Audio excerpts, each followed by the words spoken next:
রোজা রেখে ভুলেও 4টা কাজ কখনোই করবে না। যদি এই 4টা কাজ তুমি রোজা অবস্থায় করে ফেলো তাহলে তোমার রোজা কি হবে না, আল্লাহর দরবারে কবুল হবে না। এই জন্য খুব সাবধান।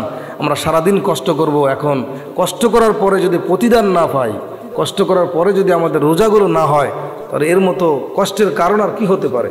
এর চাইতে বড় দুঃখজনক আর কি হতে পারে যে আমি সারাদিন সিয়াম পালন করলাম কিন্তু আমার সিয়াম কি হলো না, আমার রোজা হলো না।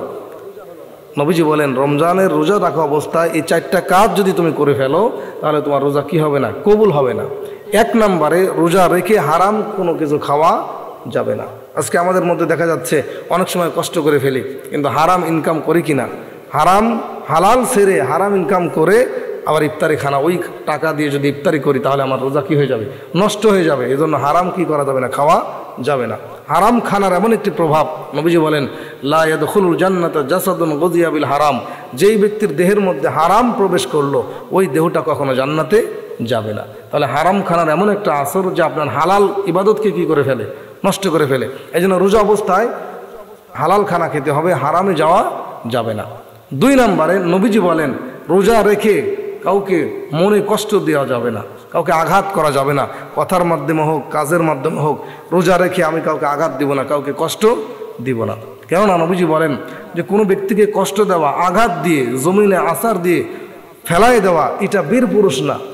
হযরত আলী রাদিয়াল্লাহু তাআলা আনহু জিহাদের ময়দানে চলে গেছেন, যাওয়ার পরে ইসলামের পক্ষে নিয়ে যখন কাফেরদের সঙ্গে জিহাদ করতেছেন, মোকাবেলা করতেছেন, এমত অবস্থায় হযরত আলী রাদিয়াল্লাহু তাআলা আনহুকে আল্লাহ তাআলা কাফেরদের জন্য বাক করে আল্লাহ দুনিয়াতে পাঠিয়েছিলেন।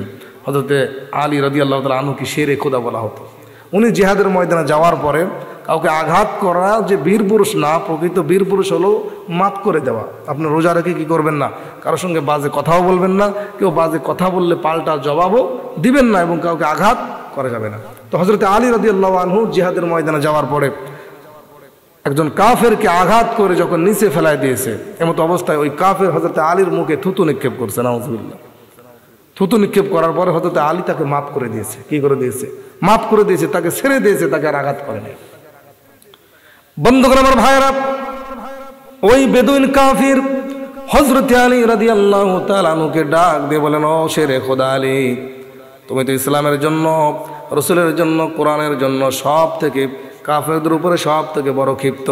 আজকে আমি ইসলামের একজন দুশ্মন, কোরআনের একজন দুশ্মন, নবীর একজন দুশ্মনকে তুমি কেন আঘাত না করে ছেড়ে দিলে? হযরত আলী রাদিয়াল্লাহু বলেন, ও বেঈমান কাফির, উদ্দেশ্যে রেখে দাও। আমি আলী ততক্ষণ পর্যন্ত ইসলামের জন্য, কোরআনের জন্য, রাসূলের জন্য আমি তোমাকে আঘাত করতেছিলাম, ততক্ষণ পর্যন্ত আমার দিলের মধ্যে একটা প্রশান্ত ছিল, আল্লাহ এই কাজে খুশি হয়ে যাবে, আমি আল্লাহর জন্য এই কাজগুলো করতেছি। কিন্তু যখন তুমি আমার জবানের উপরে, আমার মুখের উপরে থুতু নিক্ষেপ করে দিলে, কেমন যেন আমার রাগ হয়ে গেল, কেমন যেন মনে হচ্ছে আমি আমার কারণেই তোমাকে আমি হত্যা করতেছি। তুমি আমাকে থুতু দিলে, আমাকে নিক্ষেপ করলে, আমাকে কষ্ট দিলে, এই জন্য তোমাকে আঘাত করতে। এই জন্য দেখলাম এখন যদি তুমি তোমাকে আমি আঘাত করি, মানে আল্লাহর দরবারে আমি কি জবাব দেব, এই জন্য তোমাকে কি করলাম, ছেড়ে দিলাম। 2 নম্বর কি করা যাবে না, রোজা রেখে আপনি এই ভুলটা কখনোই করবেন না, কাউকে কষ্ট দিবেন না, আঘাত দিবেন না, জবান দিয়ে ফাইসে কথাবার্তা বলবেন না। যদি এই কাজগুলো করেন, নবীজি বলেন সারাদিন উপোস থাকা ছাড়া কোনো পথ হলো না, উপোস থাকা ছাড়া কোনো লাভ হবে না। এত কষ্ট করে আপনি রোজা রাখবেন কিন্তু রোজা কি হবে না, কবুল হবে না। তাহলে 4টা কাজের মধ্যে 2 নম্বরের কাজ কি করবেন না, কাউকে কষ্ট দিবেন না, আঘাত করবেন না। 3 নম্বরে নবীজি বলেন রোজা রেখে কেউ অন্যের গীবত করবে না। আর গীবত আসাদ্দু মিনাজ জিনা, গীবত এত বড় ভয়ঙ্কর গুনাহ, জিনার চাইতে মারাত্মক। বান্দা যখন গুনাহের কাজ করে, জিনাহের কাজ করে, বান্দা বুঝতে পারে বড় খারাপ কাজ করে ফেললাম, কিন্তু বান্দা যখন গীবত করে ফেলে, বান্দার অন্তরে কখনোই কল্পনা আসে না যে আমি খারাপ কাজ করে ফেললাম। আল্লাহ নবী বলেন, ও আমার সাহাবায়ে কেরাম, দুনিয়ার মধ্যে তুমি যদি অন্যের গীবত করো, রোজা রাখা অবস্থায় যদি গীবত করো, ওই রোজা আল্লাহর দরবারে কবুল হবে না। এই জন্য কি করা যাবে না, গীবত করা যাবে না। আপনি কখনোই গীবত করবেন না। আপনাকে কেউ গালি দিলেও আপনি পাল্টা গালি না দিয়ে চুপ থাকবেন। অন্যের সমালোচনা, অন্যের গীবত রোজা রেখে করবেন না। 4 নম্বরে নবীজি বলেন রোজা রাখা অবস্থায় কেউ যেন স্ত্রীর সঙ্গে দিনের বেলায় সহবাস করে না ফেলে।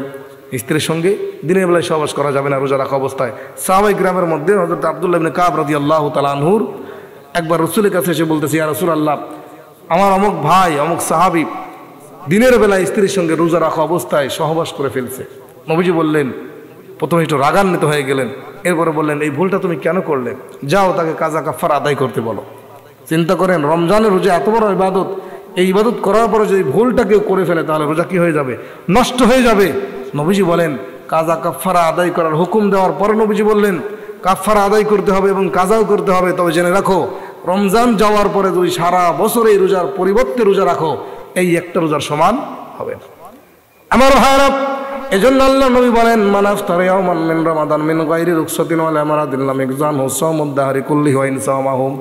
রমজানের রোজা যদি বিনা কারণে একটা রোজা ইচ্ছাকৃতভাবে অথবা বিনা কারণে একটা রোজা যদি ছেড়ে দেওয়ার পরে যদি ঈদের পরে তার মনে হলো আমি কি করলাম, রমজানের কয়েকটা রোজা আমি ছেড়ে দিয়েছিলাম, এখন থেকে পরবর্তী রমজান আসা পর্যন্ত আমি ওই একটা রোজার কাজা করবো। নবীজি বলেন ওই একটা সারা বছর যদি রমজানের ওই রোজার কাজা শুরু করে দাও, তার পরবর্তী ওই রমজানের রোজার সমান হবে না। সাহাবায়ে কেরাম বলেন ইয়া রাসূলুল্লাহ, কেন হবে না? আমার ভাইরা, নবীজি বলেন সাহাবীরা, দুনিয়ার জিন্দেগিতে যত নফল ইবাদত আছে এই নফলগুলোকে একসঙ্গে করলে, যত নফল ইবাদত করো না কেন একসঙ্গে করলে একটা সুন্নাহর সমান হবে না। আর দুনিয়ার সব সুন্নতের আমল যদি একসঙ্গে করো একটা ওয়াজিবের সমান হবে না। আর দুনিয়ার সব ওয়াজিব আমলগুলো যদি একসঙ্গে করো তাহলে একটা ফরজের সমান হবে না। রমজানের রোজা হলো ফরজ। রমজানের রোজা কি? রমজানের রোজা হলো ফরজ। আল্লাহ রাব্বুল আলামিন বান্দার গুনাহগুলোকে মাফ করার জন্য রমজান দান করেছিলেন। রমজান মানেই জ্বালায় পুরায় শেষ করে দেওয়া, বান্দার গুনাহগুলোকে শেষ করে দেওয়ার জন্য রমজান দান করেছেন। এই রমজানের প্রত্যেকটা রোজা হলো ফরজ। ইচ্ছাকৃতভাবে কেউ যদি বিনা কারণে প্রয়োজন সারা সফরও করে নাই, অসুস্থ হয় নাই, ইচ্ছাকৃতভাবে যদি রমজান একটা রোজা ছেড়ে দেয়, সারা বছর রোজা করলে ওই রোজারও সমান হবে না। কেন? সারা বছর যত রোজা রাখবেন সবগুলো হবে নফল, সবগুলো কি হবে? নফল হবে। আর রমজানের রোজা হলো ফরজ। সারা জিন্দগির নফল যদি একসঙ্গে করা হয় বিন্দু পরিমাণ একটা ফরজের সমান হবে না। চিন্তা করেন যে রমজানের রোজার কতটা গুরুত্ব, কতটা দাম। আল্লাহ রাব্বুল আলামিন এই চারটা কাজ রোজা রেখে আপনি কখনোই করবেন না। আমার ভাইরা, যদি করে ফেলেন তাহলে সারাদিন উপোস থাকা ছাড়া আপনার কোনো প্রতিদান পাবেন না। রোজা রেখে কোনো লাভ হবে না।